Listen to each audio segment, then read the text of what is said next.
অধ্যক্ষ ডাঙৰীয়া আপুনি মোক তদন্তৰ আপুনি কথা যদি নকবলৈ ক'লে মই আপুনি আঁতৰি যদি দিলোঁ। কাৰোবাৰ তদন্তৰ ওপৰতে ক'বলগীয়া আছে এইটো ইয়াত নহয় নহয়, সেইটো জুবিন নকওঁ, এতিয়া বেলেগ ডাঙৰীয়াৰ কথা এটা ওপৰত ক'বলৈ লৈছোঁ অধ্যক্ষ জুবিন ডাঙৰীয়া। ডাঙৰীয়াৰ ওপৰত আপুনি ক'ব মই কিবা অসুখৰ যদি কথা আপুনি ক'বলৈ লৈছোঁ, অসুখৰ কথা। প্লিজ অনাৰেবল মেম্বাৰ ৰুলৰ লগত যাব লাগিব নিয়মৰ লগত মানে মই এতিয়া অসুখৰ কথা ক'বলৈ লৈছোঁ জুবিনদাৰ।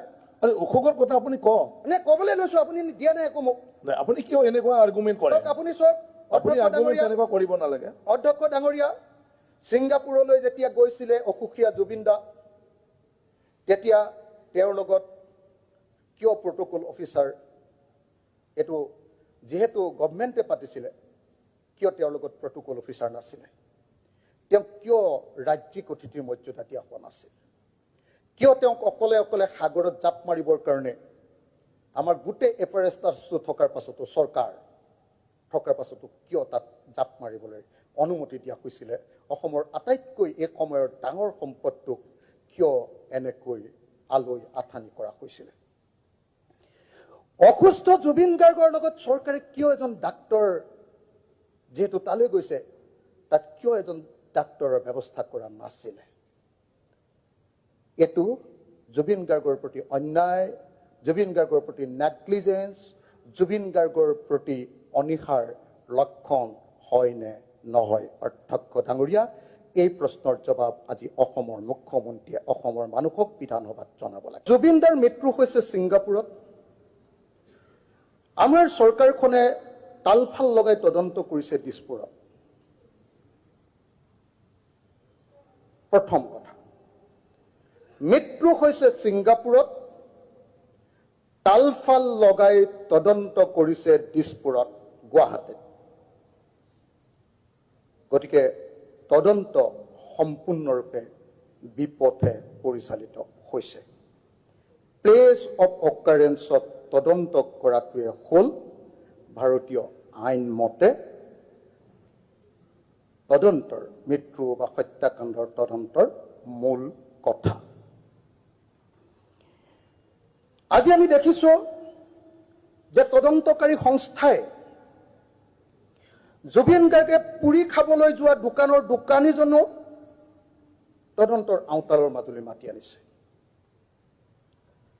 পুৰিত কিমান দিছিলে দাম?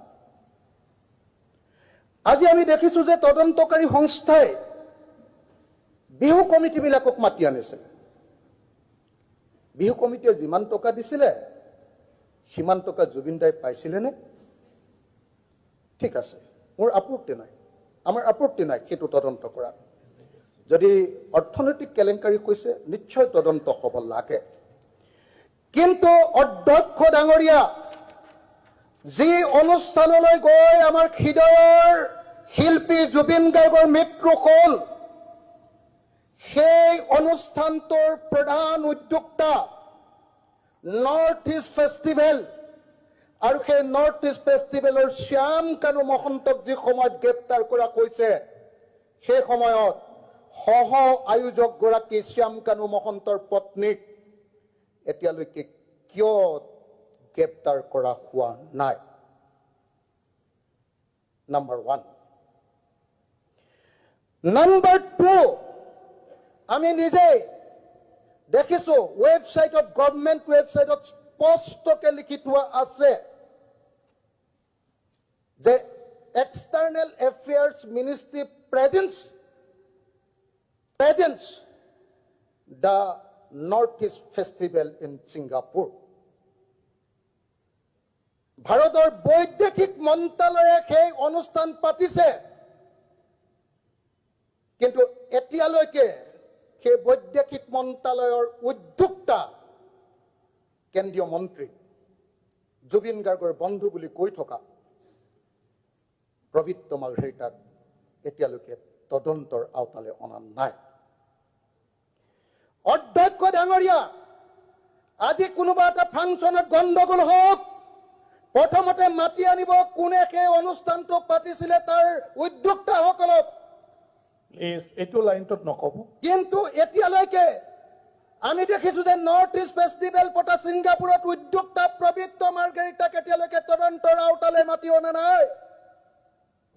গতিকে এই তদন্ত ভুৱা। ছিংগাপুৰৰ- এইটোৰ ওপৰত আপুনি ক'ব নালাগে, এইটো ছাবজুডিচ হৈ আছে, তেওঁলোকে তদন্ত কৰি আছে, এতিয়ালৈকে ৰিপৰ্ট ওলোৱাই নাই। বাকী আপোনাৰ ভাৱটো আপুনি অভিযোগ কৰিব নালাগে, আপুনি সেইটো কথা ক'ব নালাগে। এইটো ছাবজুডিচ মেটাৰ। সদনত এইটো কোনো তদন্তকাৰীৰ বিষয়ে তদন্তৰ বিষয়ে আমি ইয়াত চৰ্চা কৰিব নোৱাৰো। আপোনাৰ অধ্যক্ষ ডাঙৰীয়া, extra কি আছে আপুনি কওক। মই তদন্তৰ হেৰিয়াত আপুনি সমালোচনা কৰিব নোৱাৰে ন, তেওঁলোকে তদন্ত কৰি আছে, এতিয়ালৈকে কোনো ৰিপৰ্ট ওলোৱা নাই। অধ্যক্ষ ডাঙৰীয়া, নিয়ম আমাৰ এইটো। ভাৰতৰ ৰাষ্ট্ৰদূতজন যিজনে এই অনুষ্ঠান পাতিছিলে, জাহাজখনৰ কেপ্টেইনজন যিজনে তেওঁক জঁপিয়াবলৈ অনুমতি প্ৰদান কৰিছিলে পানীত, সাগৰৰ পানীত, আৰু তাৰ কৰ্মচাৰীসকলক, তেওঁলোকক তদন্তৰ আওতালৈ ননাকে এই তদন্ত সম্ভৱ নে? অধ্যক্ষ ডাঙৰীয়া, ঠিক আছে, আমি জানিব লাগে অধ্যক্ষ ডাঙৰীয়া, আচলতে সেইদিনা ছিংগাপুৰত হৈছিলে কি? জুবিনদাৰ ক্ষেত্ৰত ছিংগাপুৰত হৈছিলে কি সেইদিনা 19 ছেপ্টেম্বৰ তাৰিখৰ দিনা এই আচল মুহূৰ্তটো আমি এতিয়ালৈকে তাৰ ভিডিঅ' দেখা নাই ক'তো। যি সময়ত জুবিন দাই শেষ নিশ্বাস ত্যাগ কৰিছিলে, তাৰ আচলতে হৈছিলে কি? আমি দেখিছোঁ যে তেওঁ জঁপিয়াইছে, তাৰ পাছত খুলি লৈ জঁপিওৱাটো আমি দেখা নাই, খুলি লৈ পৰি থকা অকণমান ফটো এখন দেখিছোঁ। তাৰ পাছত তেওঁ যেতিয়া মানে ফেৰী নোহোৱাকৈ, কি কয় এইটো, এই চোলাটো নোহোৱাকৈ, লাইফ জেকেট নোহোৱাকৈ তেওঁ যেতিয়া সাঁতুৰি আছে, সাঁতুৰি থাকি তাৰপিছত তেওঁ ক'ৰবাত উঠিবলৈ যত্ন কৰিছে বুলি শুনিছোঁ। সেই সময়ত কোনে কোনে তেওঁক সহায় কৰিলে? সেই সময়ত কেপ্টেইনজনে, সেই সময়ত তাৰ যিটো ছেফটি হেৰি আছিলে, ছিষ্টেম আছিলে, সেইটোৱে তেওঁক বচাবলৈ কিয় চেষ্টা নকৰিলে? কিয়? অধ্যক্ষ ডাঙৰীয়া, যিটো টিমে তেওঁক উদ্ধাৰ কৰি লৈ আহিছিলে, সেই উদ্ধাৰ কৰা টিমটোৰ সাক্ষ্য নোলোৱাকৈ এটা তদন্ত হ'ব পাৰে? ৰেস্কিউ টিমটোৰ যিখন এম্বুলেঞ্চে তেওঁক হস্পিটেললৈ লৈ গৈছিলে, সেই এম্বুলেঞ্চক সাক্ষ্য নোলোৱাকৈ এইটো তদন্ত হ'ব পাৰে? অধ্যক্ষ